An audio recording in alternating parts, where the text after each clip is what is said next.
Legal experts and scholars met in Hangzhou to discuss the 2016 award of the so-called South China Sea Arbitral Tribunal.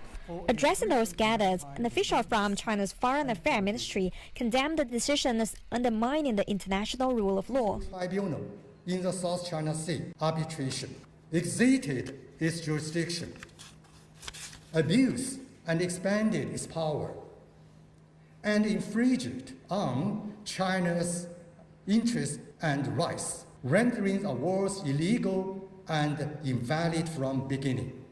So first, why the issue is being brought up again 8 years after the 2016 arbitration ruling? The arbitral tribunal ruling came down largely in favor of the Philippines and invalidated China's maritime claims in the South China Sea. It has remained a topic of ongoing debate and scrutiny in China ever since. The 8 years have demonstrated that the arbitration ruling has greatly disrupted the peace and stability of the South China Sea.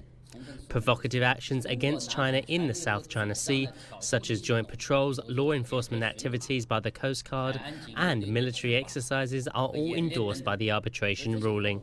The consensus among legal experts here is that the arbitration ruling lacks the impartiality and fairness. Professor Zhang Xinjun from Tsinghua University pointed out the tribunal's alleged neglect of what's known as special responsibility in circumstances when one party fails to appear in court, which could lead to the ruling being annulled.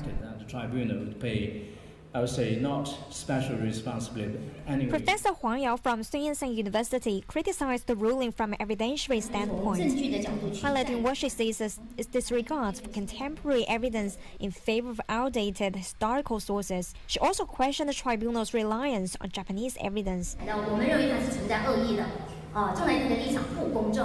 The director of the South China Sea Institute raised a series of problems in evaluating the tribunal's findings, asserting that they go against the fundamental nature of maritime space. I think the most fundamental one is that the tribunal wrongly addressed separately the status of the component features of China's Nansha Qundao and Zhongsha Qundao, and separate the island regime issue with the territorial and maritime delimitation dispute with China. Despite challenges, experts at the symposium expressed hope for a mutually beneficial resolution between China and the Philippines. It is impossible to solve such conflict in the near future, so only when now is putting aside the differences between China and the countries involved and going forward for joint development and promote maritime cooperation, work, for instance, marine scientific research, marine environmental protection.